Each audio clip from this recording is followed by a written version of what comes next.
Wassalatu wassalamu ala asrofil anbiya'i wal mursalin Sayyidina wa maulana Muhammadin wa ala alihi wa sahbihi ajma'in amma ba'd.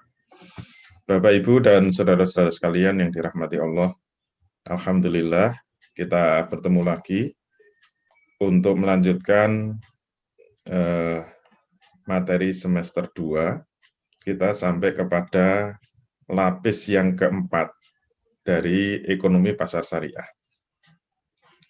Nah, lapis yang keempat itu membahas apa? Tidak lain adalah membahas hukum industri dalam Islam. Nah, untuk mempersingkat waktu, saya akan share materinya, yaitu hukum industri di dalam Islam.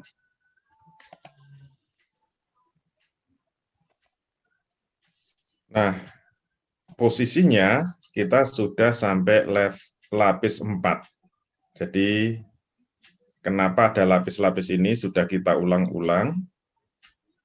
Tidak lain tujuannya adalah fokus kepada titik nomor 8 ini, yaitu menciptakan keadilan pasar, supaya ekonomi tidak jomplang, supaya ekonomi tidak mengalami distorsi. Sehingga kemakmuran itu bisa dirasakan bersama, dan benar-benar pasar itu berjalan mengikuti hukum permintaan dan penawaran. Jadi pasar yang adil ketika kekuatan permintaan dan penawaran benar-benar bisa terjadi secara fair. Itu yang Islami seperti itu.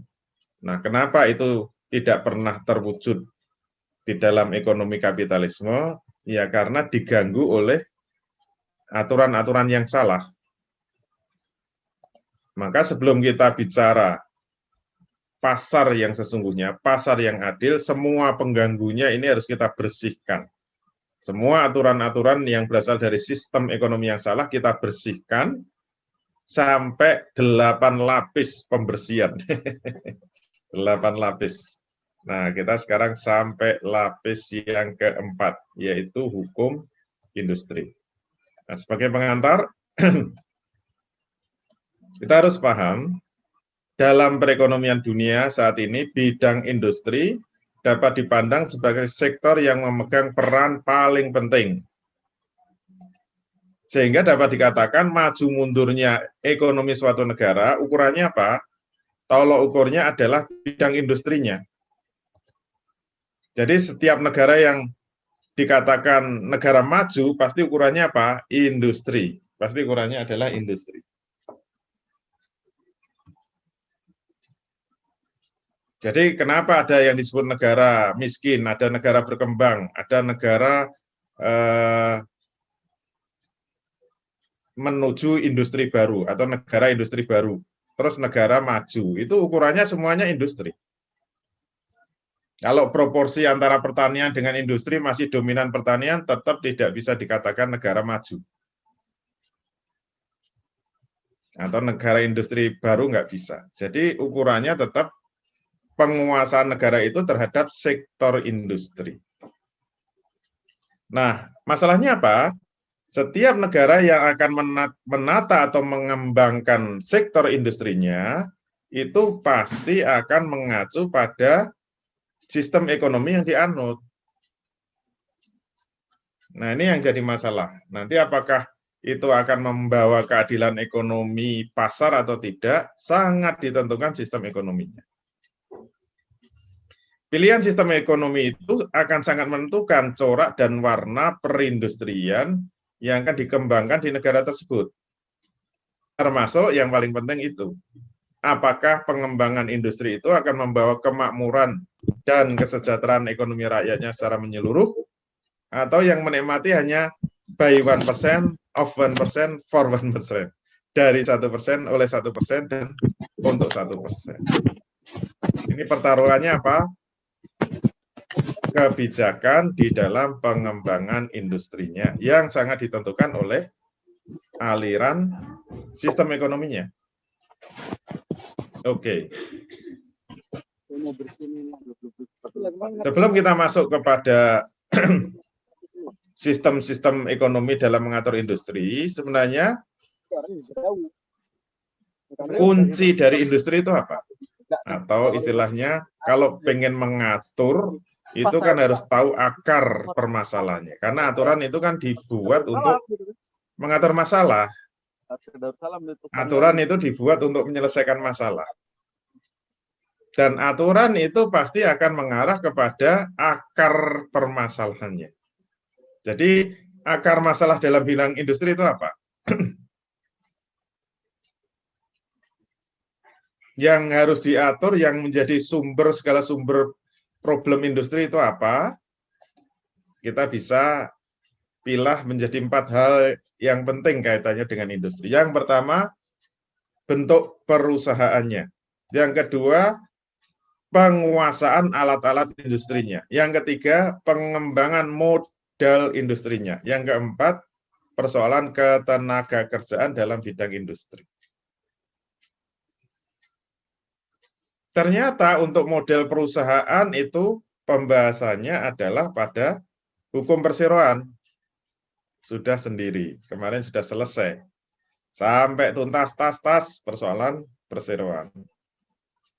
Kemudian persoalan modal, permodalan itu nanti ada pembahasan sendiri.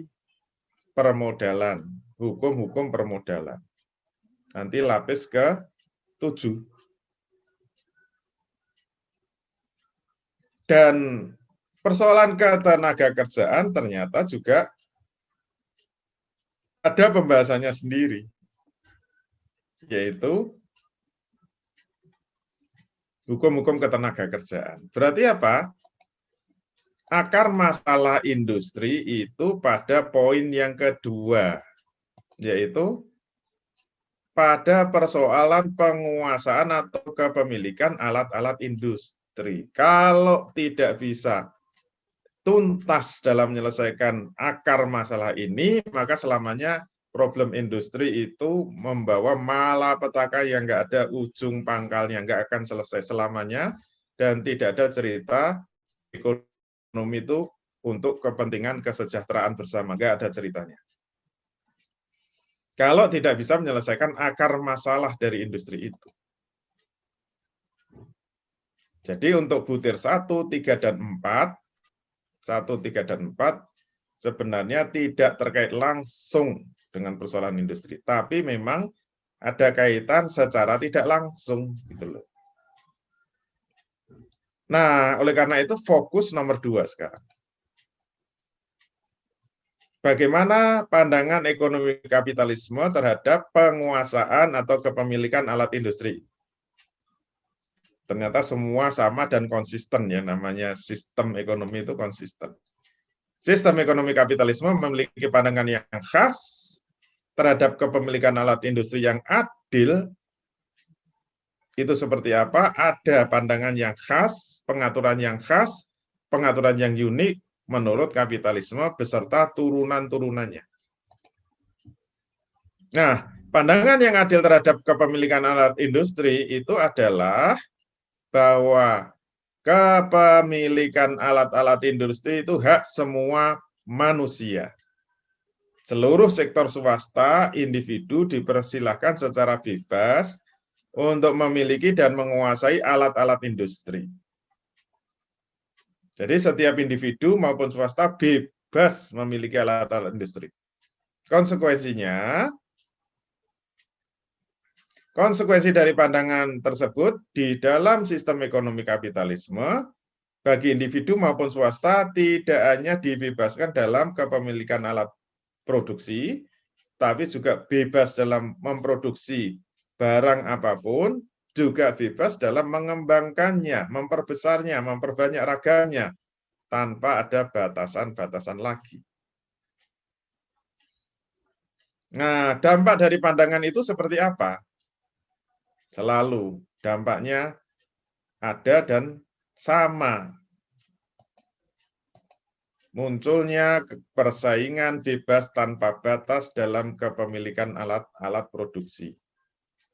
Berikutnya apa? Terjadinya ketidakseimbangan dan ketidakmerataan dalam kepemilikan alat-alat produksi yang akan muncul di tengah-tengah masyarakat ekonomi. Industri yang besar makin besar, yang kecil makin kecil, kalah tersingkir dari kancah ekonomi. Nah, pemilik industri yang kalah tersingkir selanjutnya akan jadi buruh, karyawan, cuma ngantre daftar masuk kepada industri-industri yang menang. Persis apa yang sudah diuraikan oleh Karl Marx. Ini semester 1 sudah tuntas, pasti dalam persaingan bebas, perusahaan besar akan memakan perusahaan kecil. Industri besar pasti akan memakan industri kecil. Kenapa bisa begitu? Uraiannya sudah dituntaskan oleh Karl Marx. Termasuk, nah ini, oligarki itu. Munculnya berbagai bentuk perkongsian industri besar yang disebut oligopoli. Monopoli aja udah ngeri, apalagi oligopoli. Ini semakin membuat apa? Kue ekonomi semakin jomplang, dikuasai oleh oligopoli.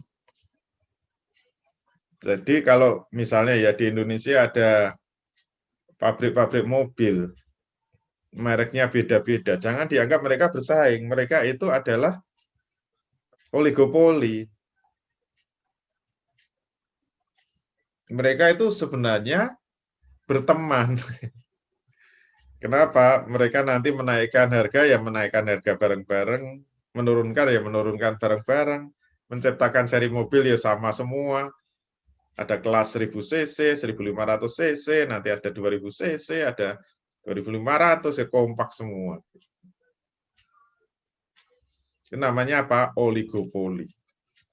Sehingga sudah nggak ada cerita nanti ada muncul mobil SMK, mobil SMA, mobil SD, SMP, nggak ada. Jangan harap. Dikuasai oleh istilahnya apa? Kartel ya, kalau istilah kasarnya itu kartel dalam perindustrian. Oligopoli itu kartel-kartel itu nanti kalau berkoalisi dengan penguasa namanya oligarki. Wah, itu makin mengerikan. Dampaknya nanti apa? Penindasan kaum buruh, eksploitasi kaum buruh demi terwujudnya industri yang besar itu semakin merajalela. Nah, dalam skala dunia paling mengerikan apa? Munculnya kapitalisme industri global yang dapat menyebabkan sebagian besar rakyat dunia menderita kemiskinan yang sangat parah. Nggak ada ceritanya keadilan pasar, nggak ada. Jomplang, plang. Terus solusinya apa? Kita lihat sosialisme dulu. Nah, lawan kapitalisme yang ingin menghilangkan ketidakadilan dengan apa? Adanya kebebasan individu dan swasta dalam memiliki alat produksi, ini dianggap sumber dari segala sumber ketidakadilan ekonomi. Ini sudah dibahas semester 1 ya. Penataan sektor industri yang adil adalah dengan jalan menghapuskan hak kepemilikan alat produksi. Hak kepemilikan alat produksi harus dihapuskan karena tidak sesuai dengan pri kemanusiaan dan pri keadilan.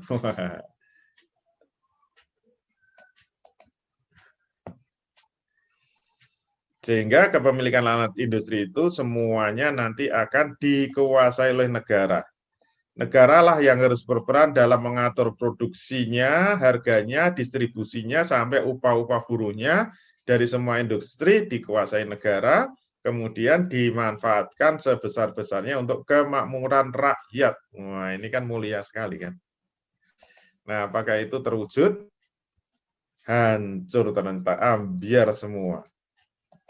Negara sebagai majikan baru dalam pengelolaan industri ternyata tidak lebih profesional dibanding juragan sebelumnya, yaitu kapitalis. Sosialisme justru mengakibatkan apa? Produktivitas industrinya meluncur tajam. Makin merosot, makin merosot, makin merosot. Selanjutnya, daya saing produk dalam skala internasional juga akan semakin lemah, tidak kompetitif, tidak inovatif. Karena apa?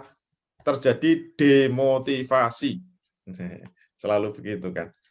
Rendahnya produktivitas tersebut diakibatkan oleh demotivasi atau hilangnya motivasi berproduksi dari kalangan pekerjanya.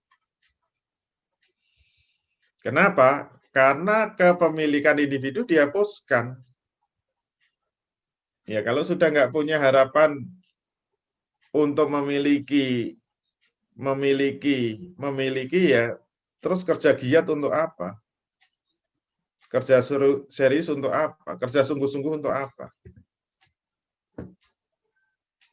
Apalagi kerja keras ya gajinya sama, kerja setengah-setengah ya sama, malas-malasannya sama, akhirnya yang dipilih apa? Satu negara malas-malasan semua. Itu ya menyebabkan produktivitas anjlok, produksi turun drastis, akhirnya bubar negara-negara industri. Akibat apa? Gara-gara majikan baru ini tidak profesional, bisanya korupsi, bisanya menindas rakyatnya,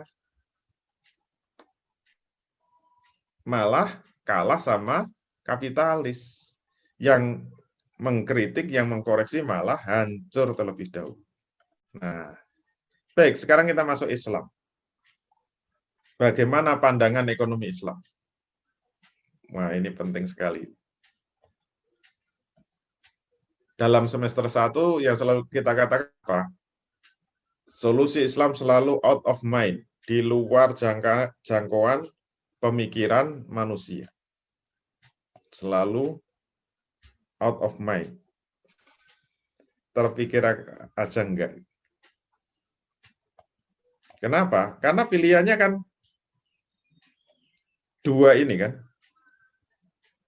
Kalau kapitalis memberi kebebasan dalam penguasaan alat-alat industri. Kalau sosialis melarang semua. Terus Islam seperti apa? Apakah membebaskan atau melarang semua? Atau separuh-separuh?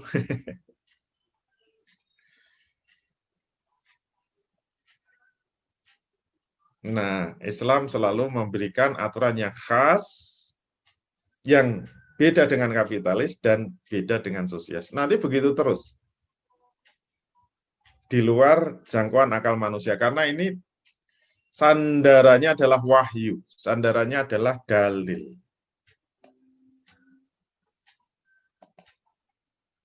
Nah, ternyata aturan Islam sangat mendetil. Selalu ada yang disebut hukum asal, kemudian koma. Jadi, nggak bisa dikatakan sama persis. Kita lihat hukum asal kepemilikan alat industri itu seperti apa? Kembalikan pada dalil-dalilnya. Walladzi khalaqalakum ma fil ardi jami'a. Dialah Allah yang telah menjadikan ma fil ardi, semua yang ada di bumi ini jami'a, untuk kamu semua. Nah, ini menjadi dalil umum, semua yang ada di bumi, semua yang disediakan oleh Allah di muka bumi ini boleh dikuasai oleh semua manusia, industri swasta, individu swasta, boleh. Kalau bumi kurang, tambahi langit. Ayo, kurang apanya coba? Silakan sana ngeluyur sampai langit. Wasakhkhara lakum ma fis samawati wa ma fil ardi jami'an minhu. Dialah Allah yang telah menundukkan untukmu semua yang ada di langit dan semua yang ada di bumi untuk kamu semuanya sebagai rahmat dari Tuhan. Kemudian yang terinci, nah ini kaitannya dengan industri apa? Wa anzalnal hadida fihi ba'sun sadidu wa manafi'ul linnas. Dan kami telah menciptakan besi. yang di dalamnya terdapat kekuatan yang hebat dan berbagai manfaat bagi manusia. Nah, dari dalil-dalil ini kemudian ulama merumuskan kaidah usul, yaitu apa? Al-aslu fil asya al-ibahah. Alam jadi dalil tahrimi. Asal dari asya semuanya, semua barang, apapun juga alat-alat, apapun juga termasuk alat-alat industri, hukum asalnya mubah, halal, boleh dimiliki oleh semua manusia. Malam jadi dalil tahrimi, selama tidak ada dalil yang mengharamkan. Nah, itu yang membedakan dengan kapitalis. Kalau kapitalis kan kalau dibuat Arabnya kan sampai di sini aja. Al aslu fil asya al ibahah. Titik. Kapitalis itu. Kalau Islam ditambahi malam jadi dalilu tahrimi. Selama tidak ada dalil yang mengharamkan. Nah, terus ada nggak dalil-dalil yang mengharamkan? Ternyata ada. Nah, kemudian status hukum asal itu menjadi kaidah kepemilikan alat produksi. Bunyinya seperti apa? Nah, ini yang menjadi pegangan. Ternyata penguasaan alat industri itu tergantung boleh tidaknya dari hasil produksinya. Nah, berarti beda dengan kapitalis, beda dengan sosialis. Bunyinya gimana? As-sina'atu ta'khudhu hukma ma tuntiju. As-sina'atu ta'khudhu hukma ma tuntijuhu. Status hukum industri itu mengikuti dengan apa-apa yang dihasilkannya. Bukan bebas, bukan dilarang semuanya, tapi mengikuti hasil produksinya. Kenapa ada kaidah seperti ini? Semua kaidah mesti ada dalil yang menjadi rujukannya. Sehingga bisa diistimbat dari dalil itu menjadi kaidah usul. Nah, kalau ini bukan kaidah usul ya, sudah kaidah fikih. Kalau yang tadi kaidah usul. Ini sudah menjadi kaidah fikih. Mohon maaf. Ada banyak dalilnya, salah satunya yang paling terkenal dalil-dalil yang kaitannya dengan produksi khomer. Nah, kita lihat hadisnya ya. An Anasin qala. An Anasin qala. La'ana Rasulullah sallallahu alaihi wasallam fil khamri asrotan. Asiroha wal mu'tasiroha wa saribaha wa khamilaha wa wal mahmulata ilaihi wa sakiyaha wa ba'iaha wa akila samaniha wal mustariya laha wal mustarata lahu. Ujungnya beda sendiri. An Anasin qala, dari Anas, beliau berkata, la'ana Rasulullah sallallahu alaihi wasallam fil khamri asratan. Rasul sallallahu alaihi wasallam melaknat berkaitan dengan produksi khamr itu 10 golongan. Gara-gara satu hal, yaitu produksi khamr, imbasnya sampai 10 yang kena haramnya. Kalau riba aja cuma 4, kalau khamr 10. Enggak pernah hafal-hafal ini hadis, 10 soalnya. Yang pertama asiroha, yang memerasnya. Wa mu'tasiroha, pemilik pemerasan itu. Wa saribaha, yang meminumnya. Jadi yang haram nggak cuma yang meminum saja. Mulai pemerasnya, pemilik pemerasan tadi, baru yang meminumnya. Nah, selama ini kita ngertinya kan yang haram cuma yang meminum. Itu yang ketiga. Yang keempat, wa khamilaha, yang membawanya. Itu nomor 4. Yang nomor 5, wal mahmulata ilaihi, yang minta untuk dibawakannya, minta dianterin. Itu nomor 5. Nomor 6, wasakiyaha, yang menuangkan air khomernya itu. Wabai'aha, yang menjualnya, nomor 7. Terus nomor 8, wa akila samaniha, yang memakan hasil penjualannya. Terus nomor 9, wal mustariya laha, yang membelinya. Yang nomor 10, wal mustara ta'lahu, yang diminta untuk dibelikannya. 10. Kalau ada yang hafal, hebat ini 10. Bahasa Arab itu luar biasa. Baik, terus sekarang pertanyaannya, karena kaidahnya tadi apa? Asina atau takhudhu hukma ma tuntijuhu. Sekarang ya jadi pertanyaannya, ma tuntijuhu, yang diharamkan itu apa? Kepemilikan alat industri yang diharamkan ternyata ma tuntijuhu, yang diharamkan apa-apa yang dihasilkan, yang diharamkan ada 2. Ada 2. Yang pertama, industri yang memproduksi barang haram. Nah, hati-hati ya. Segala produk hukum yang haram, maka memiliki alat-alat industrinya juga haram. Walaupun status hukum asalnya adalah mubah. Contohnya apa? Memiliki mesin-mesin pengalengan daging hukum asalnya boleh. Tapi kalau digunakan memproduksi daging babi kaleng, memiliki mesin pengalengan tersebut berubah menjadi haram. Contoh berikutnya, memiliki alat-alat industri minuman keras. Kalau alat-alat industri minuman keras itu kan bentuknya fermentor ya, karena prosesnya fermentasi. Hukum asalnya boleh kalau untuk menghasilkan fermentasi khamr itu menjadi haram. Terus contoh lain, tadi sama ya, alat industri pengalengan daging bangkai, alat industri membuat patung, alat industri lukisan makhluk bernyawa, alat industri menghasilkan pornografi, semuanya haram. Itu untuk jenis yang pertama.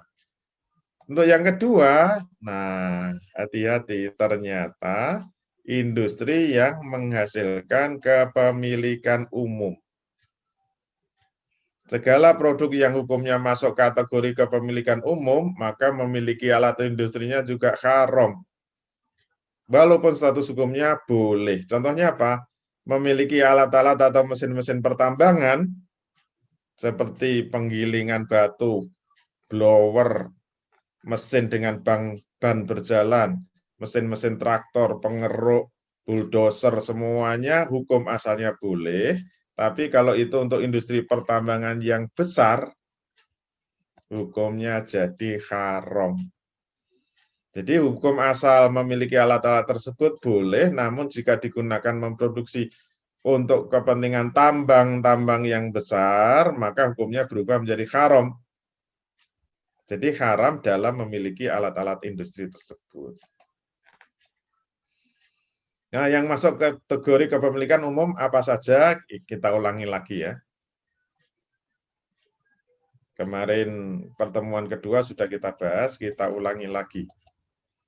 Yang pertama, barang kebutuhan umum. Yang kedua, barang tambang dalam jumlah yang besar. Yang ketiga, sumber daya alam yang sifat pembentukannya menghalangi untuk dimiliki individu. Kalau mau kita ulang dalil-dalilnya, barang kebutuhan umum adalah segala barang atau harta yang masuk kategori fasilitas umum. Nah, ini ada ilatnya, yang jika tidak ada dalam suatu komunitas tertentu, maka akan menimbulkan sengketa di dalam memperebutkannya, dalam mencarinya. Contohnya apa? Sumber daya air, kalau nggak ada ya heboh itu, ribut. Padang gembalaan, kalau zaman dulu ya. Sekarang pada nggak punya ternak. Kalau hidupnya dari peternakan nggak ada padang gembalaan ya heboh. Kayu-kayu bakar di hutan, energi listrik, minyak bumi, gas batu bara, uranium, itu adalah kebutuhan-kebutuhan rakyat yang kalau nggak ada nggak bisa hidup. Dia akan mencari-cari kemana-mana. Dalilnya, qala Rasulullah sallallahu alaihi wasallam al-muslimuna suraka'u fi salasin fil ma'i wal kala'i wan nari. Rasul sallallahu alaihi wasallam bersabda, kaum muslimin itu berserikat dalam 3 kepemilikan. Yang pertama adalah air, padang gembalaan, dan api. Kemudian dalam hadis lain ditambahi wasamanuhu haramun, dan harganya itu adalah haram. Nah, penjelasannya, larangan tersebut bukan terletak pada larangan memiliki ketiga jenis barang tersebut, tetapi ada sifatnya, yaitu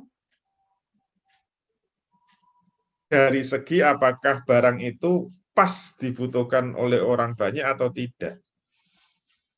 Misalnya sama-sama air, kalau pas musim hujan kayak gini, semua sumur itu keluar airnya, maka itu jadi kepemilikan individu.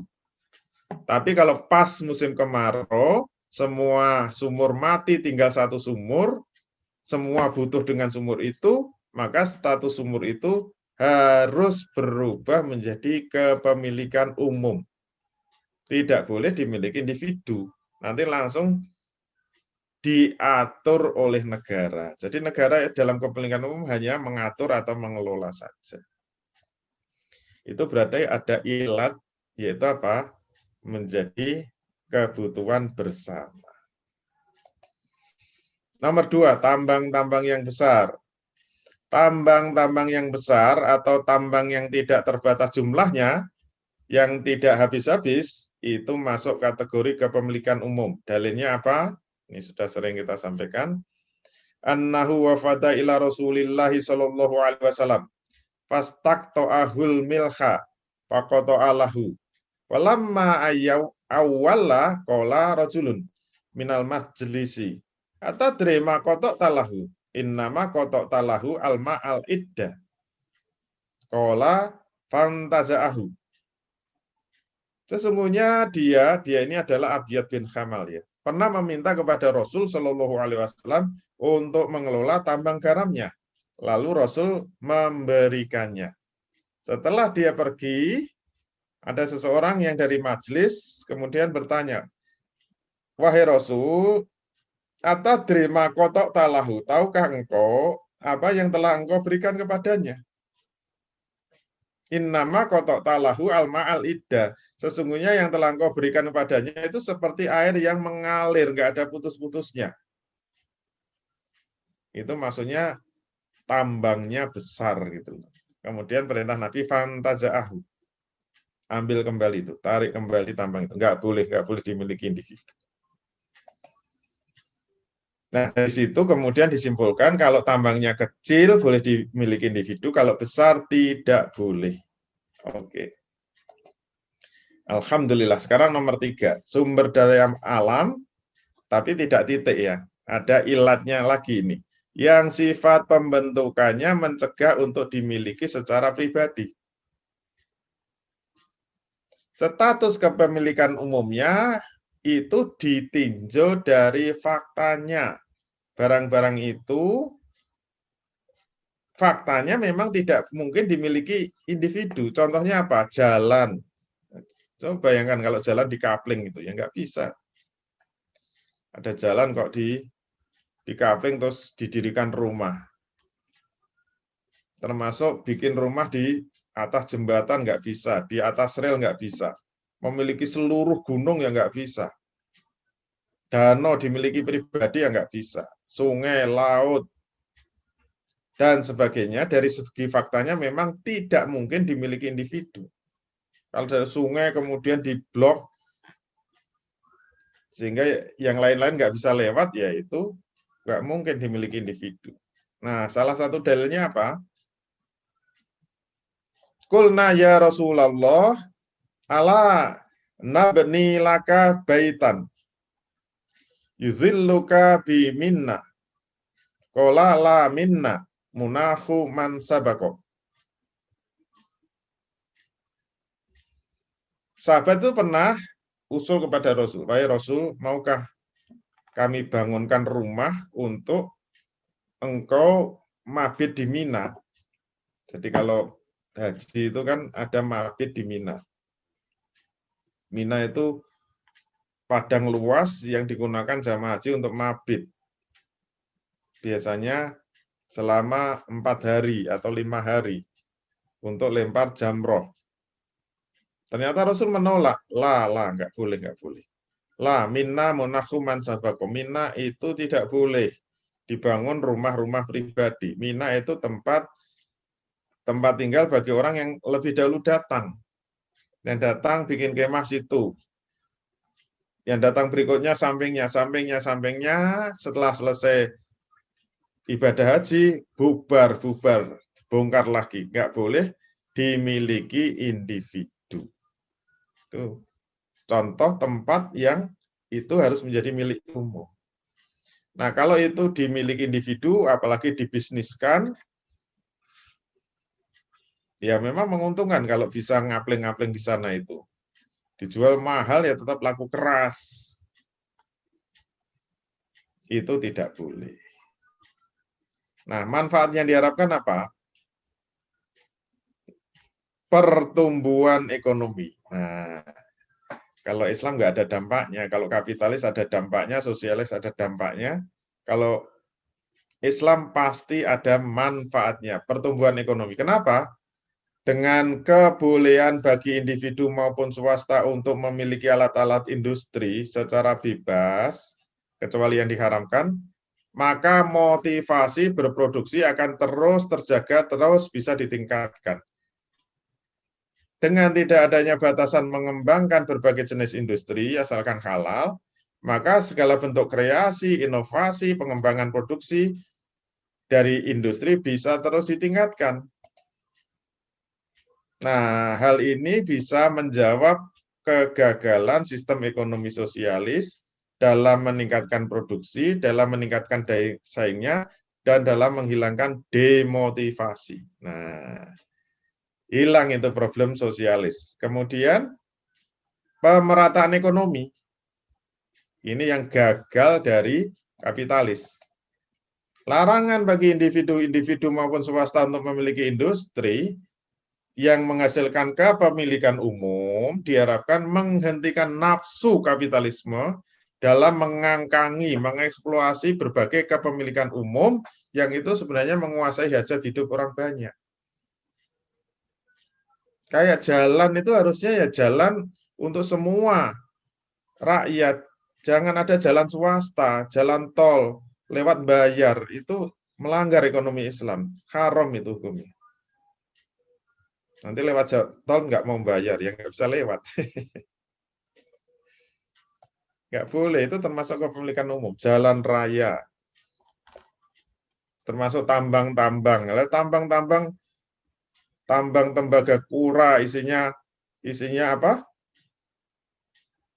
Isinya tembaga, emas, perak dikuasai swasta, apalagi swasta asing. Kalimantan hancur lebur dikeruk batu baranya. Siapa yang mengeruk? Swasta-swasta. Habis semua. Hutan-hutan itu juga kepemilikan umum, dibabat habis. Akhirnya apa? Tenggelam itu Kalimantan. Masya Allah. Hanya dikuasai segelintir individu-individu aja yang sangat amat serakah sekali.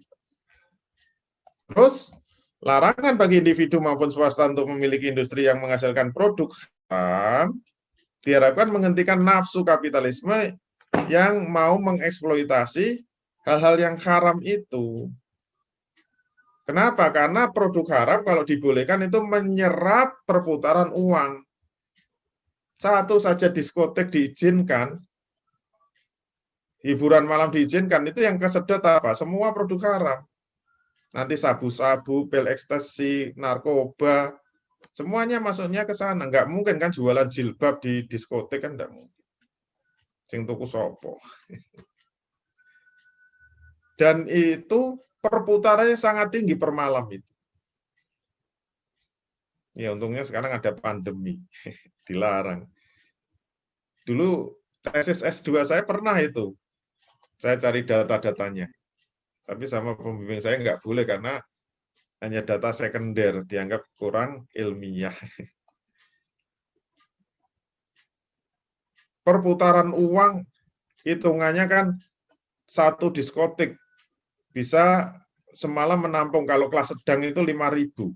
Kalau satu orang mengeluarkan 100.000 untuk beli pil ekstasi ya, 100.000 kali 5.000 berapa? Ya Allah, sudah 500 juta, 5 miliar, 5 miliar per malam. Itu yang membuat jualan-jualan pinggir-pinggir jalan, yang keliling-keliling jualan nasi goreng, tek-tek-tek nggak laku. Kenapa? Ya uang kesedot di dalam perputaran-perputaran yang haram itu. Jadi umumnya produk yang haram itu sangat disukai oleh banyak orang dan cepat menghasilkan keuntungan, padahal produk haram itu membahayakan, merusak kehidupan, dan menghilangkan pemerataan. Ini harus disadari. Kalau ini tidak dicegah dengan aturan-aturan hukum-hukum industri yang sesuai dengan Islam, jomplang ekonominya. Tidak pernah terjadi pemerataan ekonomi. Sekian. Assalamualaikum warahmatullahi wabarakatuh. Alhamdulillah. Waalaikumsalam warahmatullahi wabarakatuh. Alhamdulillahirrahmanirrahim. Baik, alhamdulillah materi tentang hukum industri dalam Islam sudah tersampaikan ya. Baik, insya Allah sekarang kita masuk di sesi tanya jawab ya Ustaz ya. Baik, kita buka dulu sesi tanya jawab. Mungkin yang kemarin masih menyimpan pertanyaan ya Ustaz ya, boleh disampaikan sekarang Ustaz ya. Mungkin Ustaz bisa menjawabnya dengan padat. Baik, dipersilahkan untuk pertanyaan langsung dari Ibu Heni Titik, monggo silakan. Terima kasih. Assalamualaikum warahmatullahi wabarakatuh. Waalaikumsalam. Waalaikumsalam. Tarik nafas dulu, Ustaz. Aduh, mengerikan sekali. Indonesia yang kaya raya sumber daya alamnya, benar-benar dikeruk kapitalis, dan hasilnya hutang 6.000 triliun ditanggung oleh rakyat. Itu sangat menyedihkan sekali. Nah, dengan industri secara Islam seperti tadi kan sangat-sangat ideal, terutama buat rakyat dan negara tentunya, sehingga nggak mungkin negara berhutang seperti ini. Pertanyaan saya, dengan yang sekarang terjadi ini, solusinya selain menegakkan khilafah untuk yang sementara ini kira-kira apa Ustaz? Kalau kemarin bentuk PT itu sirkah-sirkah, PT masih boleh legalisasi saja, tapi tetap sirkahnya secara syariat Islam. Nah, kalau yang sekarang ini kira-kira apa ada solusi sementara gitu? Melihat hal yang seperti tadi itu rasanya kalau nggak khilafah nggak mungkin, tapi menuju ke sana apa kira-kira yang harus kita lakukan? Satu, pertanyaannya itu. Pertanyaan kedua, mengenai industri global menguasai dunia itu, bahwa kepala negara Indonesia itu pasar yang sangat luar biasa untuk luar negeri, sehingga proteksi terhadap kita itu tidak bisa diproteksi. Produk-produk luar itu agak sulit dilakukan karena hegemoni global itu tadi. Seperti misal negeri kita, pemerintah nggak bisa menghambat masuknya mobil-mobil dari luar. Nah, itu kan juga menyebabkan di mana-mana itu macet karena pertumbuhan jalan dan pertambahannya mobil kan nggak seimbang, sehingga akan terus macet. Itu pasti bagian dari kapitalisme global dalam industri mobil. Nah, itu juga pengaruh juga kan Ustadz ya, hegemoni global untuk pengadaan kendaraan. Nah, itu aja Ustadz pertanyaannya. Terima kasih. Wassalamualaikum warahmatullahi wabarakatuh. Waalaikumsalam warahmatullahi wabarakatuh. Baik, terima kasih Bu Eni. Yang pertama, apakah ada cara yang yang parsial ya istilahnya begitu ya. Seperti pertemuan awal kita, memang solusi itu ada yang sistemik, yang Islam kafah, dan ada yang parsial. Kira-kira kalau cara-cara parsial masih bisa enggak? Nah, jawabannya masih bisa. Kalau mau parsial ya tidak parah-parah amat lah Indonesia itu. Walaupun khilafah belum tegak, masih bisa enggak menyelamatkan. Misalnya ada yang mau jadi presiden, tapi presiden yang adil lah dengan sistem yang ada. Ini dari kelompok Islam yang digadang-gadang siapa ini? Kayaknya RI3 kayaknya digadang-gadang RI3. RI3 kan gubernur DKI. Makanya ada salah sedikit, wah dihabisi. Buzzer-buzzer. Kemarin sempat senang karena banjirnya hanya di Jawa Tengah, banjirnya hanya di sekitar DKI. Begitu DKI banjir langsung, wah paduan suara bernyanyi mesra, kayak kodok ngorek. Kodok ngorek pinggir kali langsung. Kenapa? Karena itu membahayakan kalau sampai jadi presiden. Kalau misalnya jadi presiden dengan sistem sekarang kira-kira bisa enggak? Istilah dalam ekonomi kalau mau melakukan itu namanya nasionalisasi. Nasionalisasi. Itu yang dilakukan negara-negara Amerika Latin dulu. Yang terkenal Hugo Chavez dulu. Hugo Chavez di Venezuela itu ketika jadi presiden langsung melakukan nasionalisasi terhadap semua industri minyak milik asing. Semua perusahaan-perusahaan asing yang menguasai minyak Venezuela diusir. Itu namanya nasionalisasi. Sehingga dalam catatan sejarah minyak termurah di dunia dulu Venezuela. Arab Saudi aja kalah. Arab Saudi dulu per liter itu 1.200 kalau nggak salah. Rupiah kalau dirupiahkan ya. 1.200, Indonesia sudah 5.000-an. Zaman SBY dulu 5.500-an. Venezuela 550 rupiah. Termurah di dunia, 1 liter 500. Indonesia 5.000. Arab Saudi 1.000. Paling murah. Bisa, semua makmur, rakyatnya makmur sampai Hugo Chavez dianggap nabi gitu loh. Mati aja nggak boleh dikuburkan karena mau disembah-sembah. Tapi selalu berakhir tragis. Dan akhirnya memang dihabisi itu Hugo Chavez, digulingkan, kemudian dikriminalisasi, negaranya dimiskinkan dan sebagainya, dan seterusnya. Akhirnya hancur memang Venezuela, hancur. Pokoknya kalau ngelawan Barat ya hancur. Ya itulah nasib negara kecil. Kalau tidak ada pelindungnya, jadi negara kecil pemimpin kalau pengen awet itu ya harus ada pelindungnya. Kalau enggak Amerika, ya Cina kalau sekarang.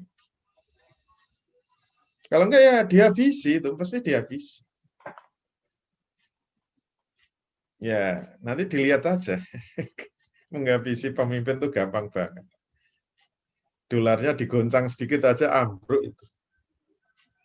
Dulu Pak Harto sudah mulai Islami ya, Pak Harto sudah mulai sampai disindir Kompas itu. Kabinetnya ijo loyo-loyo dulu. Gara-gara semuanya dari orang-orang Islam, partai menteri-menterinya. Itu buat bikin Amerika marah besar, ya akhirnya diturunkan. Dan menurunkan Soeharto itu nggak perlu dipakai pasukan. Cukup dolarnya dinaikkan, ambruk. Hanya butuh 1 tahun selesai itu. Mengambrukkan rejim yang 32 tahun berkuasa dengan kekuatan yang luar biasa. Habis. Hanya dengan menggoncang nilai dolar. Itu nanti semester 3 kita bahas. Semester 3. Bagaimana dasarnya dolar menjadi alat penjajahan ekonomi. Itu semester 3. Ya kalau mau parsial begitu. Kalau mau melakukan nasionalisasi. Kalau enggak apa ya, ada yang namanya, coba nanti Freeport diusir. Kira-kira Amerika diem enggak? Newmont diusir. Kira-kira diem apa enggak? Perusahaan-perusahaan nikel yang ada di Sulawesi. Kalau ada teman-teman dari Sulawesi Tenggara itu, coba diusir. Yang di Sorowaku itu diusir. Kira-kira marah enggak? Kalau nggak marah ya berarti presidennya hebat. Kekayaan alam Indonesia, wah jadi milik rakyat Indonesia. Sekarang itu kan eranya baterai, semuanya pakai baterai. Ini semua otomotif akan digulung dengan apa? Mobil listrik. Ya untungnya Tesla nggak jadi masuk. Coba kalau Tesla masuk, habis itu semua mobil-mobil nanti. Nanti mobil saya jual semua, ganti listrik semua. Yang dibutuhkan dari listrik apa? Baterai. Bahan dasar baterai apa? Nikel gitu loh.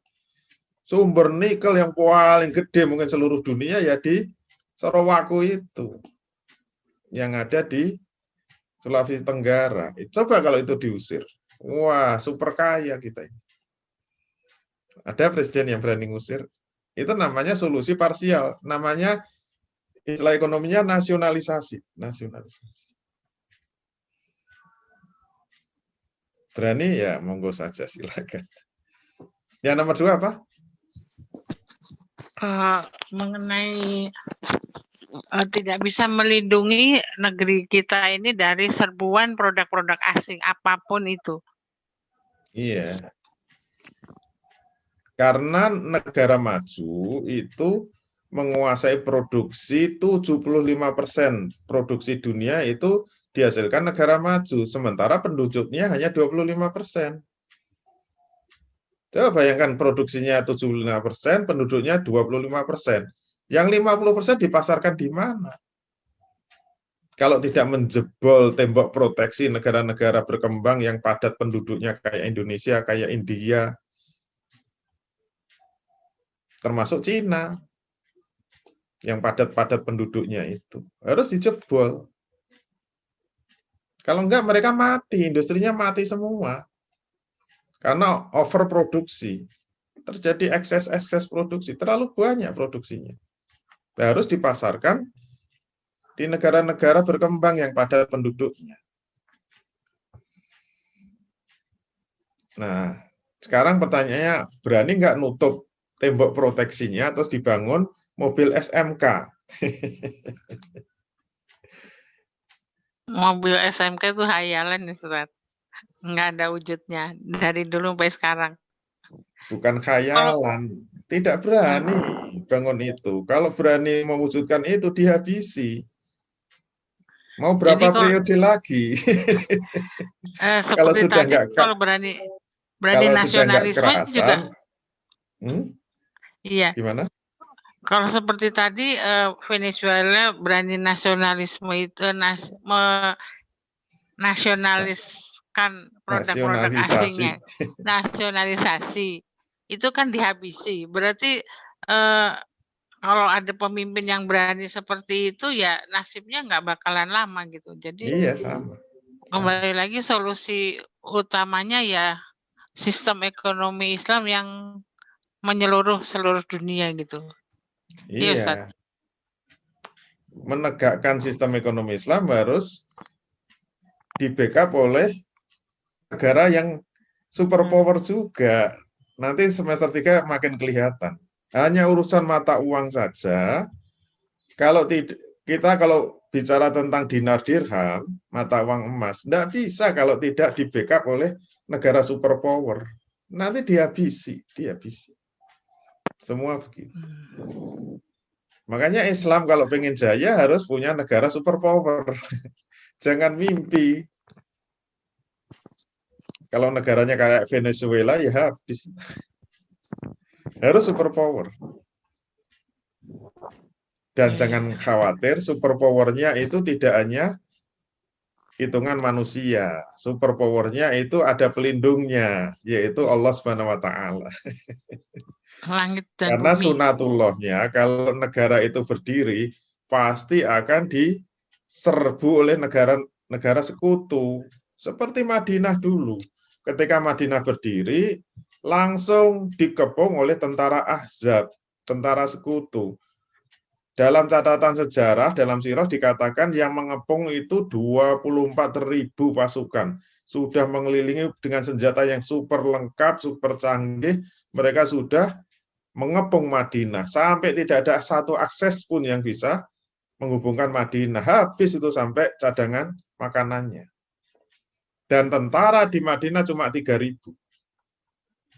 Logikanya gimana? 24.000 dengan senjata lengkap melawan 3.000 dengan cadangan makanan yang sudah hampir habis. Ini kalau nggak ditolong Allah ya sudah wassalam. Wassalam betul. Makanya jangan sekali-kali kita mengandalkan kehebatan kita, otak kita, kekuatan fisik kita, persenjataan kita, jangan. Senjata kita yang paling dahsyat tetap tawakal kepada Allah. Dengan sebenar-benarnya tawakal. Kalau enggak ya, siapa yang bisa mengalahkan musuh-musuh Allah? Kelasnya Nabi Musa, yang Nabi saja ya, tetap lari terbirit-birit dikejar oleh Fir'aun. Ya, Fir'aun itu masa dikalahkan oleh Bani Israel yang itu budak-budak gitu yang nggak bisa. Selalu pertolongan Allah endingnya, tetap pertolongan Allah. Kalau nggak ditolong Allah, habis itu. Seluruh Bani Israel itu, habis. Dia terus ya masuk laut, dia diam ya dihabisi tentara dengan pasukan sangat besar, perlengkapan senjata lengkap. Selalu endingnya itu pertolongan Allah. Nasrullah. Tapi Allah mau menolong, syaratnya cuma satu, yaitu apa? Harus taat kepada syariat Allah. Itu aja. Jadi kepentingan kita habis-habisan mati-matian mengkaji ekonomi Islam, kemudian berusaha mengamalkan ekonomi Islam, supaya Allah ridho dan Allah menurunkan nasrullahnya gitu, pertolongannya. Itu yang kita harapkan cuma itu. Apa sih kekuatan kita? Bisanya cuma nge-zoom terus. Kalau dihabisi ya selesai. Listrik mati aja sudah selesai. Enggak punya daya dan upaya. La haula wala quwata illa billah. Itu ya, Allah. Ya, terima kasih Ustaz. Memang Baik. harus memantaskan diri untuk minta pertolongan Allah. Jadi jangan minta pertolongan Allah tapi ujung-ujungnya masih maksiat gitu loh. Tidak menjalankan syariat. Ya, itu aja, terima kasih. Wassalamualaikum warahmatullahi wabarakatuh. Waalaikumsalam. Waalaikumsalam warahmatullahi wabarakatuh.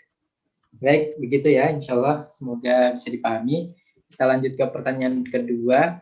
Tadi ada Ustadz Wahyu, apakah jadi bertanya lagi Ustadz?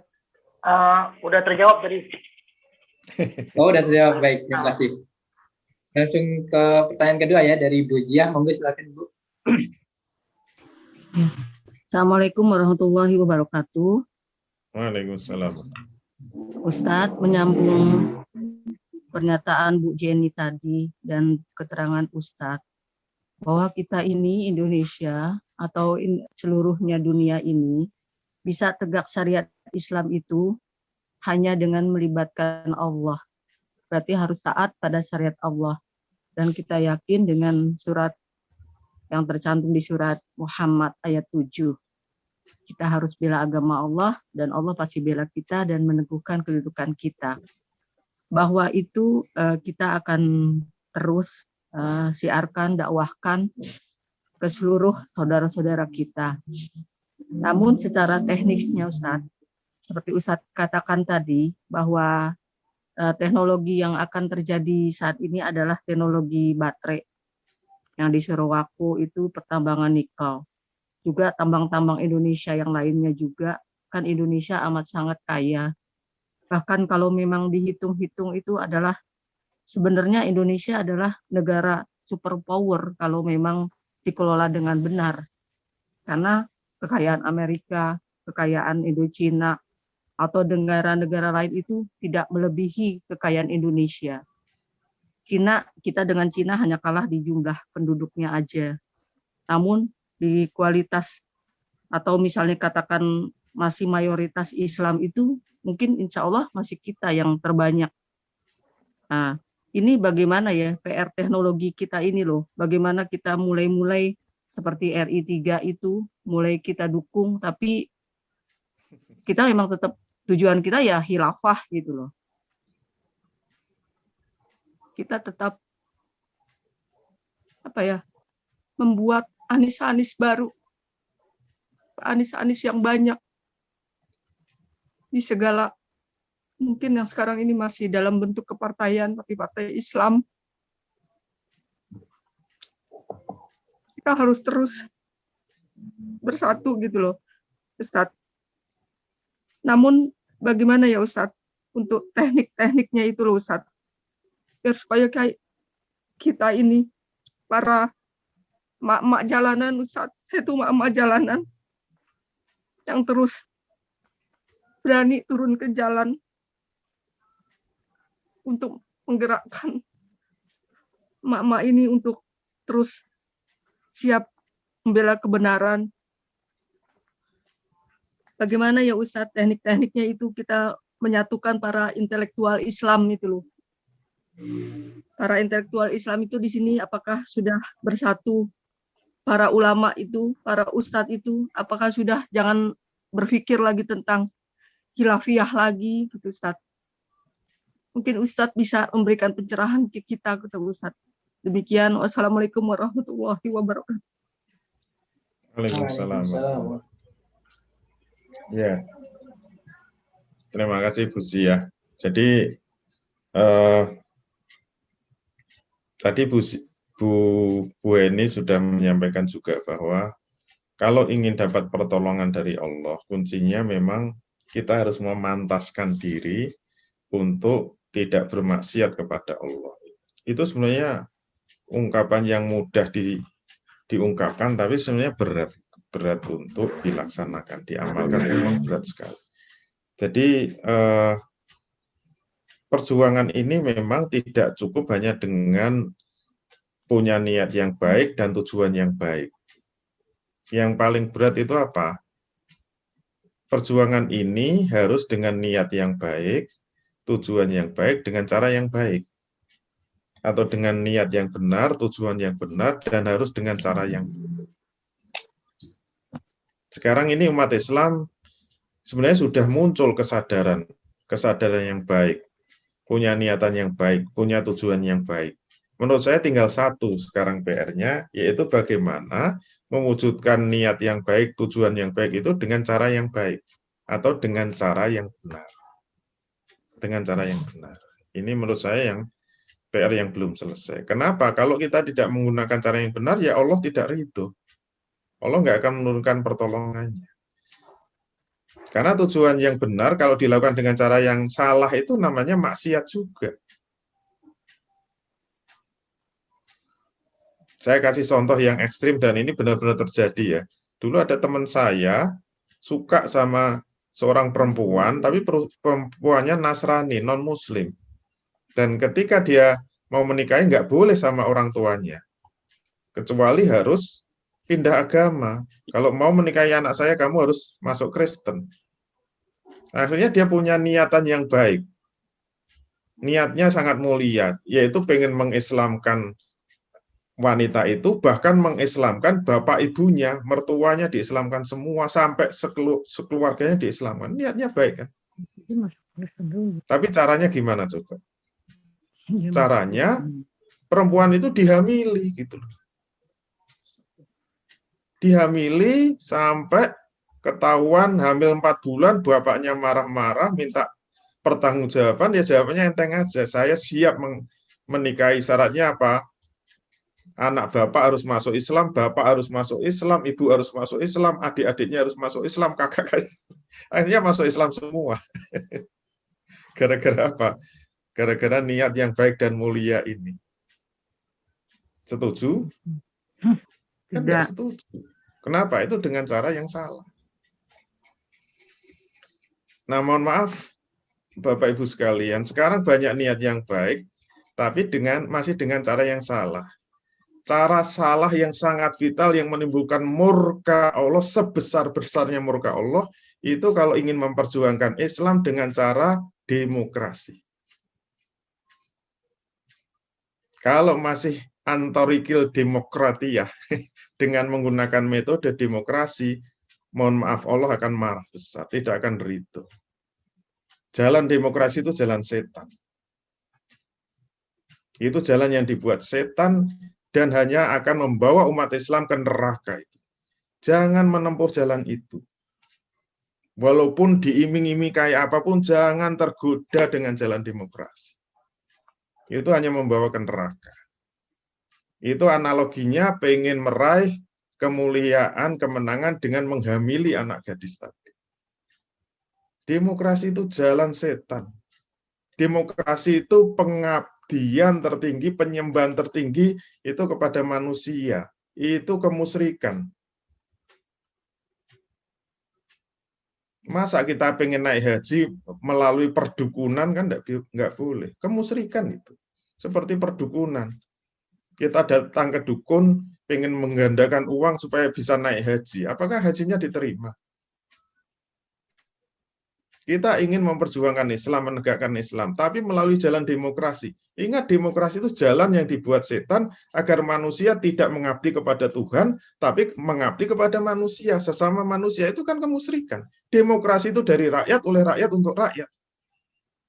Kedaulatan di tangan rakyat, pengabdian tinggi kepada rakyat. Itu musyrik itu. Mau dijelaskan pakai apa lagi? 100% musyrik. Islam mengendaki dari Allah, oleh Allah, untuk Allah. Bertentangan 180 derajat dengan Islam. Maka jangan sekali-kali menggunakan jalan itu kalau ingin Allah ridho. Kalau ingin menyatukan umat Islam, perjuangan ini benar-benar ditolong Allah, harus benar niatnya, benar tujuannya, dan benar jalannya. Dan sekarang umat itu semua masih terjebak dengan jalan demokrasi. Belum mau dengan ridho ikhlas meninggalkan jalan demokrasi, seakan-akan itulah satu-satunya jalan. Kalau kita nggak mau beranjak dari itu, menurut saya jangan harap Allah ridho. Nggak akan mau menurunkan. Siapapun yang jadi presidennya, hancur kita. Begitu ya, Allah.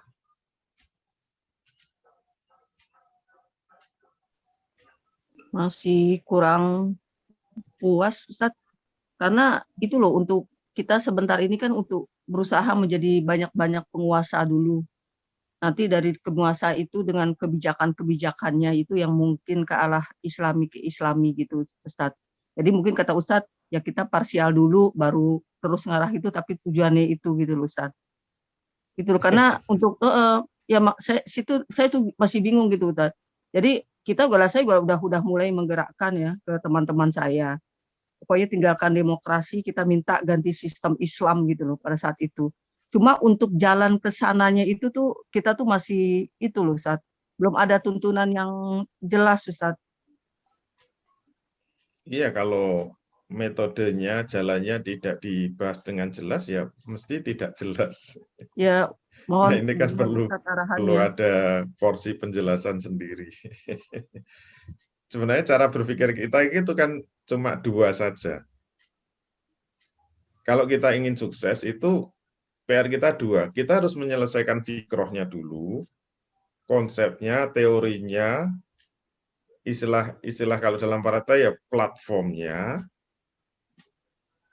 Setelah kelar masalah konsepnya atau platformnya, kita bicara tentang metodenya. Bagaimana mewujudkan metode fikroh itu. Sekarang yang kita bahas ini baru menyelesaikan fikroh. Tapi tidak bicara torikoh gitu loh. Karena fikroh dan torikoh itu hal yang berbeda. Kita seringkali baru bicara fikroh sudah bingung dengan torikohnya. Padahal harusnya fikroh diselesaikan, kemudian bicara torikoh itu diselesaikan. Itu enak nanti. Tapi kalau baru fikroh sudah dicampur-campur torikoh, wah itu stres. Hasilnya cuma bingung, stres itu. Padahal fikroh itu harus sesuai dengan Islam, dan torikoh harus sesuai dengan Islam. Kita bicara fikroh aja nggak habis-habis ini. Sampai kita benar-benar utuh memahami sistem ekonomi Islam yang utuh, baru nanti bicara torikohnya yang sesuai Islam, yang tidak demokrasi kayak apa. Nah, itu kita selesaikan. Caranya begitu. Insya Allah semuanya jadi clear gitu loh. Jadi jelas. Gitu ya. Allah. 2024 udah tinggal dekat lagi, Ustaz.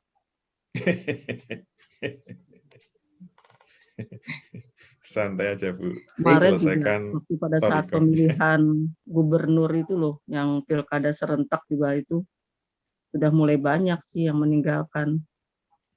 Akhirnya mereka sepakat tidak ikut pemilu, tidak ikut memilih. Tapi ya gitu. Yang salah orang kan dari jangan umat Islam itu meninggalkan. pilihan cuma 2. Harusnya pilihan kan 3. Umat Islam itu seakan-akan hanya dihadapkan 2. Iya. Ikut memilih atau golput. Kalau memilih jalan setan itu dosa, kalau golput kita teraniaya, tertindas. Itu kan Iya. dua-duanya salah. Memilih salah, tidak memilih salah.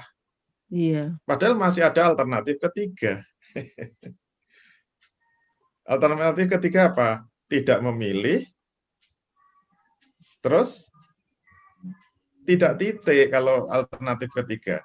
Tidak memilih tetapi melakukan perjuangan perubahan. Nah, gitu loh. Kalau sampai kita tidak memilih diam, nah itu hancur. Iya. Nah, tidak memilih tetapi berjuang itu torikohnya bagaimana? Nah, ini yang belum kelar, belum selesai.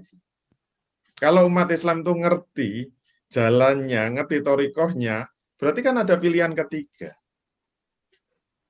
Sekarang itu baru terjebak dengan 2 pilihan tadi. Seakan-akan kita hanya disuruh muter-muternya 2 pilihan. Mau milih apa golput, mau milih apa golput, ya dua-duanya remuk kan. Hancur dua-duanya. Nah, sekarang mulai dikampanyekan ada alternatif 3. Tidak milih tapi melakukan perjuangan. Islam kafah kan gitu. Tunggu aja tanggal Mei. Insya Jangan Allah kemana-mana, mengarah ke tetap sana, bersama Ustaz. Allah. Baik, terima kasih Ustaz. Insya Allah ya, semoga kita bisa menjadi bagian dari perjuangan ini Ustaz dan Bapak Ibu sekalian ya. Baik, kita lanjut ke pertanyaan ketiga dari Ibu Fitri. Monggo silakan. Setelah ini kita di kolom chat ya. Silakan Ibu Fitri. Assalamualaikum warahmatullahi wabarakatuh. Waalaikumsalam. Saya lagi yang tanya.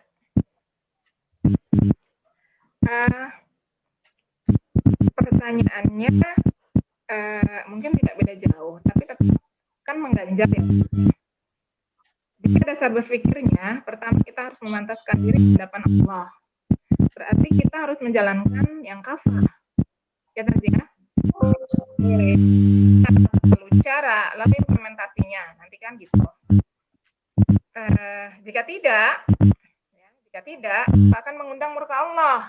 Apa yang kita lakukan, apa yang kita jalankan itu tidak akan bernilai ibadah. Semua kita ya, jika berdasarkan syariat Islam yang kafah itu harus menakutkan tertolak. Ternyata dia begitu. Nah, jika lalu kemudian industri kita bekerja atau ada kita bekerja atau mempunyai bisnis ya atau mempunyai usaha kaitannya dengan industri yang dengan kepemilikan umum. Menurut Ustaz tadi kan, nah berarti kalau haram penghasilannya, jika kita bekerja di sana, sumber penghasilannya juga haram kan tadi ya. Apa yang kita hasilkan, ya meskipun kita bekerja, ya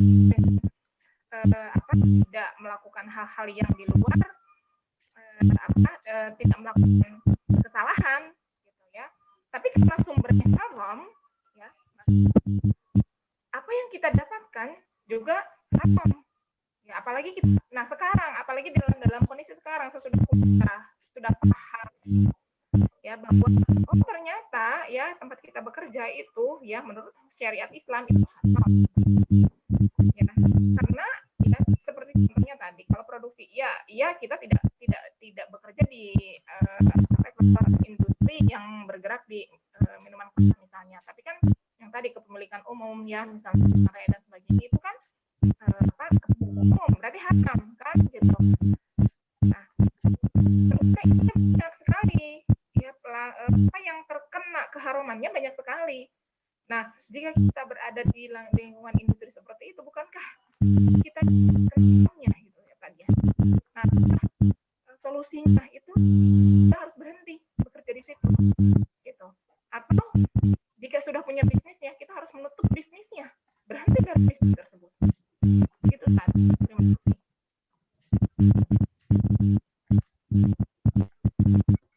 Iya.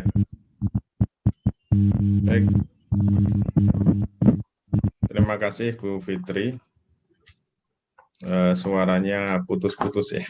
Tapi insya Allah bisa saya tangkap bahwa untuk memenangkan perjuangan ini harus memantaskan diri untuk tidak bermaksiat kepada Allah. Tapi masalahnya tadi yang ditanyakan, gimana kita bisa tidak bermaksiat sementara kita akan bergelut dalam kehidupan kita ini, semuanya akan bertemu dengan yang haram, semua kerja di mana saja haram. Nah, gimana perjuangan mau menang kalau kita bergelut dengan keharaman? Kerja di mana saja haram. Nah, yang pertama yang harus kita pahami, Rasul Shallallahu Alaihi Wasallam itu setelah diangkat jadi nabi umur 40 tahun, tugas nabi itu merubah masyarakat jahiliyah menjadi masyarakat Islam. Dan itu membutuhkan waktu yang lebih lama, 13 tahun Rasul itu hidup di zaman jahiliyah. Berarti hidup di bawah negara yang tidak diatur dengan Islam. Apakah Rasul haram? Enggak kan? Ternyata Rasul juga memberi contoh, dulu pernah berjuang di sistem yang tidak Islam. Itulah yang harus kita jadikan teladan. Bahwa dalam sistem yang tidak Islam itu tetap harus memilih-milih, memilah-milah.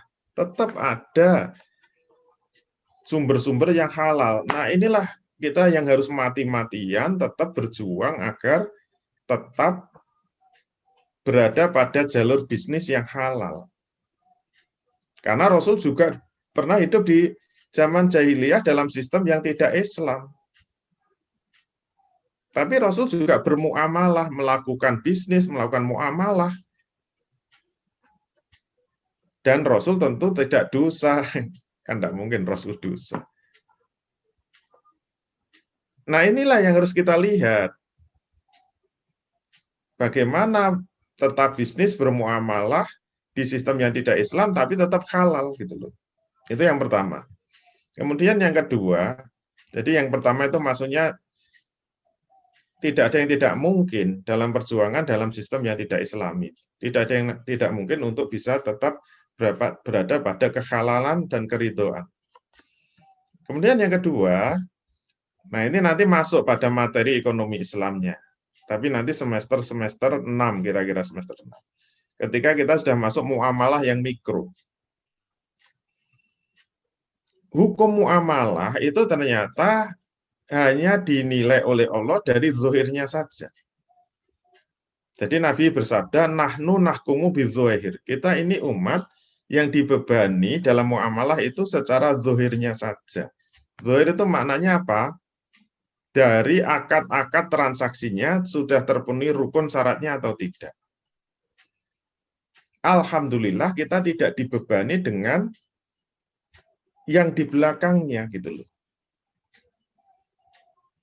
Misalnya jual beli ya, jual beli. Kalau kita jualan bakso, kalau yang membeli itu pegawai bank misalnya, bank ribawi, kita itu nggak harus dibebani dengan uangnya itu halal apa haram, itu urusannya dia. Dia beli bakso ya bakso beli, nggak usah tanya, Bu kerja di mana? Di bank. maaf ya, saya nggak ngelayani. Karena sumber bank itu haram. Pergi sana. Nanti datang lagi. Pak beli bakso. Ibu kerja di mana? Saya kerja jadi PNS. Mohon maaf, PNS sumbernya tidak halal. Dari pajak riba, utang-utang riba. Pergi sana. Gitu. Nanti datang lagi. Beli bakso. Kerja di mana? Di PT. Sorry ya, PT haram. Sana. Terus yang tuku sopo. Untungnya kita ini dibebani jual beli itu zahirnya saja. Kalau rukun syaratnya sudah terpenuhi ya sudah, bismillah. Halal menurut Allah Subhanahu wa taala. Lah mau menurut siapa lagi? Oleh karena itu, di dalam muamalah apakah itu jual beli atau ijaroh. Ijaroh itu misalnya kerja jadi PNS atau kerja di jalan tol misalnya, kerja di PT apa. Itu urusannya mereka. Yang penting kita kerjanya itu ijaroh yang halal apa haram. Kalau halal, dengan kerja kita dibayar, ya sudah, zahirnya saja. Alhamdulillah itu halal. Nah ini kan perlu ilmu lagi,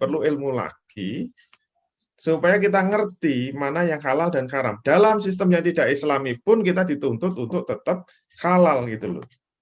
Supaya Nasrullah segera datang, pertolongan Allah segera datang. Supaya kita tidak bermaksiat terus. Rasul dan para sahabat masih bisa kok. Dulu bermuamalahnya dengan orang Yahudi, dengan orang musyrik, dengan orang kafir. Rasul sendiri bermuamalah dengan orang kafir. Tidak ada masalah. Rasul pernah membayar penunjuk jalan orang kafir untuk mencarikan jalan hijrah ke Madinah yang jalan-jalan yang tidak lazim. Dibayar gitu loh. Itu kan berijarah dengan orang non-muslim. Rasul juga jual beli dengan orang Yahudi. Yang sumber-sumbernya jelas tidak jelas kehalalannya. Karena orang Yahudi itu kerjaannya cuma main riba, terus senangnya orang Yahudi. Meribakan uang. Dan Rasul ngerti kok. Tapi kalau orang Yahudi beli ya dilayani. Gitu. Nggak terus diusir. Termasuk sahabat yang bekerja kepada orang kafir itu dibolehkan. Juragannya orang kafir, juragannya orang Yahudi yang sumber-sumbernya nggak jelas, dia jadi misalnya jaga tokonya dibayar pakai uang riba, hasil dari riba, ya itu boleh. Karena memang tugasnya jaga toko, urusan bosnya itu dapat duit dari mana, urusannya mereka, bukan urusannya ijarahnya tadi. Nah itu namanya nahkumu bidzahir. Kita ini disuruh menghukumi zahirnya saja. Gitu. Alhamdulillah. Jadi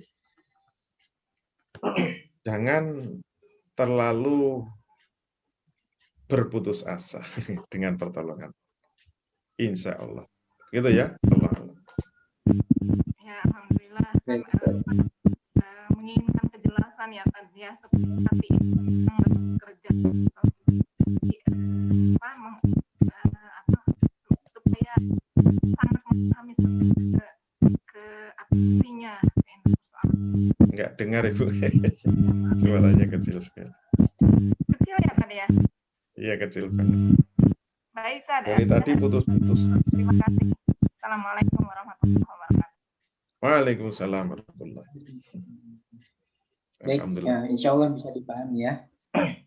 Insya Allah kita masih bisa bermuamalah secara halal. Baik, kita lanjut di pertanyaan chat, Ustaz. Ada beberapa. Mungkin yang pertama, Ustaz, dari Bapak Muhammad Supriyadi. Salam, ekonomi kapitalisme masih bertahan sampai dengan saat ini karena menghalalkan segala cara termasuk mengambil dari Islam atau kalau itu menguntungkan dan diperkuat oleh ulama yang mendakwahkannya. Bagaimana pendapat Ustadz? Kemudian yang kedua, mengenai negara Cina, sekarang ini industrinya sangat maju padahal dia menganut ideologi sosialis komunis. Bagaimana penjelasannya, Ustadz? Iya. Gitu. Jadi apa? Ya itulah hebatnya kapitalis. Kapitalis menang ya karena memang tidak kenal halal haram. standarnya itu manfaat mudorot, menguntungkan apa merugikan. Ya memang sunatullahnya ibarat main tinju ya. Coba bayangkan, kita main tinju tapi tangan kita diikat. Nggak bisa apa-apa, bisanya menghindar saja. Sementara musuhnya bisa boleh nendang, boleh mukul gitu. Menang mana coba? Ya sunatullahnya menang yang bebas. Kita tinju gaya diikat, dia tinju gaya bebas. Menang mana? Ya normalnya sunatullahnya menang yang bebas. Tapi apakah kita terus begini? Ya jawabnya kembali tadi. Kalau mengandalkan kekuatan kita, ya kalah terus. Sunatullahnya kalah terus. Nggak ada ceritanya. Kalau diadu secara sunatullah, Islam mesti kalah tersingkir. Nah, bagaimana Islam bisa menang? Hanya satu caranya, harus ada pertolongan dari Allah. Kalau nggak ada pertolongan Allah, udahlah kalah terus. Oleh karena itu yang kita fokuskan ya tadi, harus memantaskan diri untuk ditolong. Syaratnya cuma satu. Berusaha mati-matian untuk menjauhi yang diharamkan. Kita hanya berusaha kok. Ya Allah ngerti kita itu lemah. Nggak mungkin orang bebas bersih dari dosa, nggak mungkin. Yang dinilai Allah kan usahanya, bukan hasilnya. Kesungguh-sungguhan kita untuk menjauhi yang haram itu yang penting. Kalau 100% halal ya nggak bisa. Apalagi dalam sistem kayak gini. Usaha kita itu loh yang membuat Allah itu mau ridho. Itu yang kita harapkan. Terhadap ulama-ulama yang kemudian menjadi stempelnya kapitalis, ya kita doakan saja semoga segera bertobat, gitu aja. Kita hanya bisa mendoakan. Kalau masih bisa diskusi ya kita bisa mendiskusikannya. Kemudian yang kedua untuk masalah Cina, kenapa Cina jadi hebat? Ya sama aja. Istilahnya itu apa yang menguntungkan dari sosialis dia ambil, apa yang menguntungkan dari kapitalis diambil, digabungkan, ya mesti yang paling menang gitu. Seperti tadi yang namanya bebas-bebas itu menang. Semakin bebas ya semakin menang. Kenapa kapitalis menang? Karena dalam hal kepemilikan masih dikuasai negara, masih sosialis. Tetapi dalam hal produksi, konsumsi, distribusi semuanya kapitalis. Ya enak-enaknya kan diambil. Kelebihannya apa? Kalau kapitalis diambil itu dia bisa melakukan persaingan sebebas-bebasnya. Dalam persaingan bebas siapa yang menang? Yang biaya produksinya paling rendah. Kenapa biaya produksi Cina paling rendah? Karena tidak ada fixed cost, nggak ada. Fixed cost itu kan dari apa? Dari pembelian lahan, pembelian mesin-mesin, pembelian pabrik, pembelian fixed cost itu semuanya nggak ada di Cina itu karena milik negara semua. Jadi kalau hitungan BEP ya paling cepat, biaya produksi paling murah. Iya secara sunatullah mesti menang. Yang ahli akuntansi coba, kalau menghitung biaya produksi fixed cost-nya dihilangi. Nanti jatuhnya berapa coba barang bisa dijual. Ya mesti menang terus. Alhamdulillah saya sudah punya kesempatan keliling-keliling di Cina. Nggak ada namanya kepemilikan pabrik itu milik swasta, itu nggak ada. Semuanya HGB, itu milik negara semua. Ya mesti menang kalau kompetisi. Ditambah penduduknya banyak, tenaga kerjanya paling murah. Tenaga kerja Cina itu 1/5-nya tenaga kerja Jepang. Ya, kalau berkompetisi internasional ya mesti menang Cina. Dan seterusnya. Gitu ya, Allah. Baik, Ustaz. Insya Allah bisa dipahami ya. Terkait untuk pertanyaan Cina, insya Allah ada beberapa pertanyaan yang sudah terjawab sekalian ya. Ini seperti bagaimana konstelasi perpolitikan di dunia saat ini terkait Cina yang ekonominya lebih meningkat, mungkin seperti itu. Kemudian ada pertanyaan lagi, Ustadz. Ini dari langsung pertanyaannya saya ya. Mengenai kepemilikan umum, siapa yang mengelola? Apa bedanya dengan kepemilikan negara? siapa pula yang mengelolanya, Ustaz? Mungkin terkait industri. Iya, itu nanti semester 3 ya, semester 3. Itu sudah pembahasan politik ekonomi. Jadi larinya kepemilikan umum bagaimana, untuk apa, dan sebagainya itu secara rinci semester 3. Jangan kemana-mana. Baik, begitu ya, insya Allah. Semoga kita masih dipertemukan kembali di semester 3 ya, untuk membahas lebih rinci terkait hal tersebut. Baik, kemudian ada pertanyaan lagi, Ustaz. Ini dari Ibu Desi. Ukuran negara maju itu dilihat dari aspek industri yang seperti apa, Ustaz? Gitu. Kemudian yang kedua, negara seperti Amerika Serikat dan Cina memproteksi industri mereka misalnya dengan mematok tarif yang tinggi sampai terjadi perang dagang. Kalau sistem ekonomi Islam bagaimana memproteksi industrinya? Begitu, Ustaz. Iya, itu jawabannya nanti semester 3. Insya Allah ada. Jadi bagaimana tahapan-tahapan pembangunan sampai disebut negara maju, urutannya kayak apa? Itu semester 3. Terus bagaimana kaitannya dengan proteksi, itu juga semester 3. Jangan kemana-mana. Baik. Gitu ya Bapak Ibu sekalian, insya Allah. Ini ada satu pertanyaan lagi mungkin Ustaz terakhir ya. Ustaz izin bertanya, penduduk di daerah kami 80% menggantungkan diri pada hasil kelapa. Jika harga kelapa turun, maka semuanya susah. Sedangkan PT yang membeli kelapa itu hanya ada satu PT yang sesukanya menurunkan dan menaikkan harga kelapa. Apakah ini bisa disamakan dengan kepemilikan umum, Ustaz? Bagaimana solusi agar harga kelapa ini bisa stabil? Begitu, Ustaz. Kok kepemilikan umum itu gimana? Kelapa ya tetap kepemilikan individu. Itu namanya monopoli. Kenapa terjadi monopoli? Itu nanti pada perdagangan, itu lapis ke-8 kan, hukum perdagangan. Monopoli terjadi itu karena apa? Gitu. Ya semua lapis-lapis ini kalau dihilangkan kan monopoli hilang, sampai lapis ke-8. Kalau itu nggak dihilangkan ya pasti monopoli terus. Karena tujuan utama dibuat aturan-aturan kapitalis supaya monopoli tetap dominan gitu loh. Justru yang kita bahas itu menghilangkan monopoli. Bagaimana menghilangkan monopoli? Ya 8 lapis ini dihilangkan gitu loh. Sehingga harga kelapa itu terjamin sesuai dengan hukum pasar, mengikuti permintaan dan penawaran, tidak dimonopoli oleh PT yang besar. Nah, tujuan kapitalis itu memang monopoli kan. Terus cara menghilangkannya ya justru yang kita bahas ini, menghilangkan monopoli. Gitu kan? Allah Allah. Yes, sir. Baik, insya Allah bisa terjawab ya, insya Allah ya.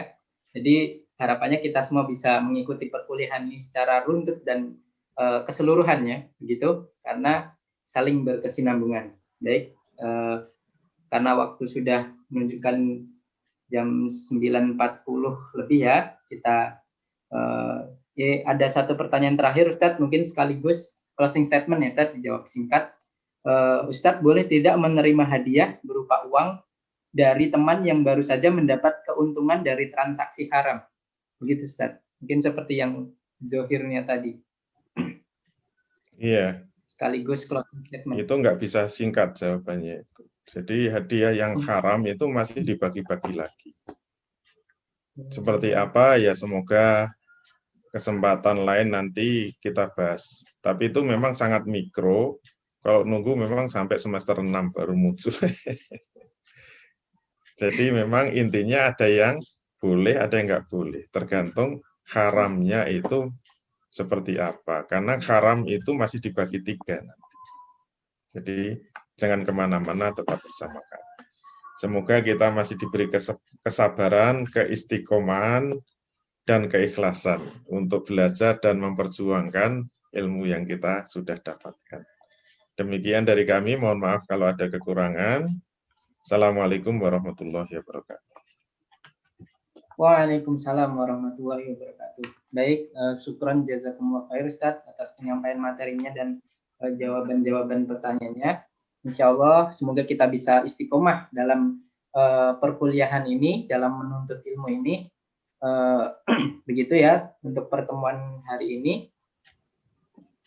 Insya Allah besok Kamis ya. So, Kamis kita bertemu lagi. Kita menginjak di hukum lahan pertanian untuk besok Kamis.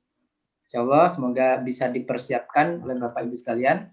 Kita akhiri dulu pertemuan pada pagi hari ini dengan membaca Alhamdulillah dan doa penutup majelis. Alhamdulillahirrahmanirrahim. Subhanakallah. Alhamdulillahirrahmanirrahim.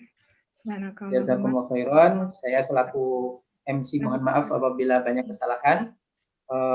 Kita tutup. Wabillahi taufik wal hidayah. Wassalamualaikum warahmatullahi wabarakatuh. Waalaikumsalam. Jazakumullah Ustaz. Khairan Ustaz. Baik, kita tutup dulu ya Bapak Ibu.